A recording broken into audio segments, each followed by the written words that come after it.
Imagine trying to sleep, but the air is so hot that your body refuses to relax. There is no fan, no air conditioner, no refrigerator, and no modern mattress. Just a dark night, a warm shelter, and a body desperately trying to cool itself down. So, what did ancient humans do when the heat became unbearable? Did they simply lie awake all night? Did they sleep outside? Did they find caves? Or did they have surprisingly clever ways of escaping the heat? The answer reveals something fascinating about human survival. Because staying cool wasn't just about comfort. In some environments, it could mean the difference between surviving and exhausting yourself. Heat was a serious problem.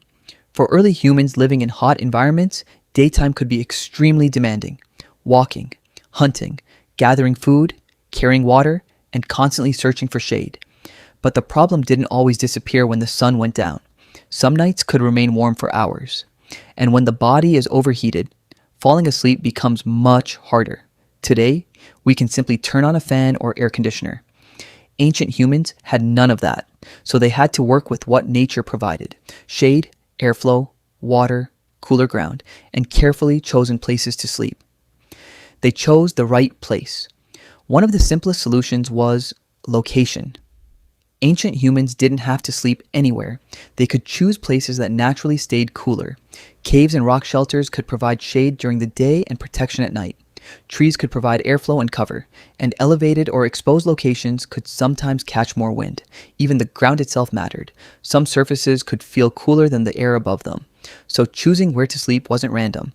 It was part of survival. Imagine knowing that one location feels unbearably hot, while another nearby receives a cool breeze.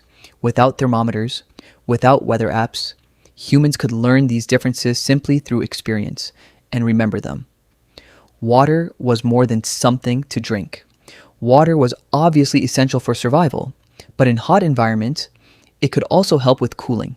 Humans could stay near rivers, lakes, springs, or other reliable water sources when conditions allowed. Water offered another advantage: a place where the surrounding environment could sometimes feel cooler, and humans could use wet surfaces or water on the skin to help lose heat through evaporation. But there was a major problem. Water was precious. You couldn't simply waste it, so ancient humans had to balance hydration, cooling, food, and movement. This is one reason knowledge became so important. Knowing where water existed, where shade was available, and when temperatures were lower could make life much easier. The night could become the active time. Here's where things get interesting. In extremely hot environments, the coolest part of the day isn't always the afternoon. It can be the night or early morning, and humans could take advantage of that. Instead of doing everything during the hottest part of the day, people could reduce activity during extreme heat, then move, travel, gather food, or perform other activities when temperatures were more comfortable. This strategy is called behavioral thermoregulation. Basically, instead of changing the environment, you change your behavior. The same basic idea still exists today. When it's extremely hot, people naturally seek shade, reduce physical activity, drink water, and wait for cooler conditions. Our ancient ancestors had the same basic challenge. They simply had fewer tools. Sleeping wasn't always the same. Another important point: we shouldn't imagine that every ancient human lived exactly the same way. Human ancestors lived across different climates and environments: Africa, grasslands, woodlands, coastal regions, and eventually many other parts of the world. Their sleeping habits would have depended heavily on their environment. Some groups may have used natural shelters. Others may have slept in temporary camps.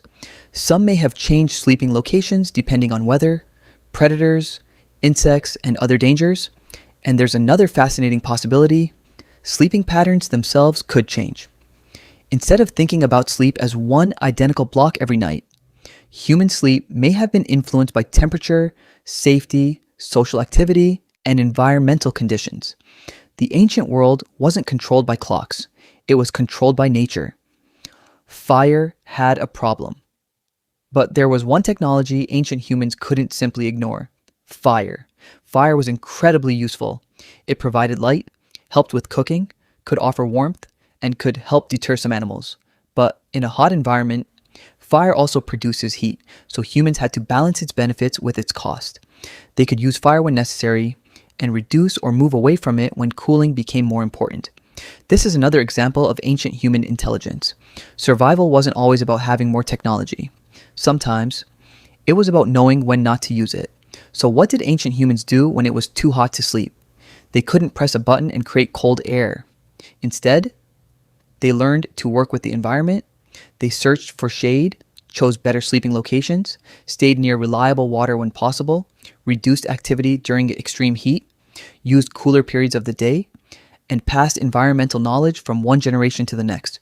And perhaps that's the most fascinating part. Ancient humans didn't control the climate. They adapted to it, they observed the wind, remembered water sources, learned which places were cooler, and changed their behavior accordingly. Because long before humans had air conditioners, they had something else: observation, and sometimes knowing how to survive nature was simply about learning how to listen to it.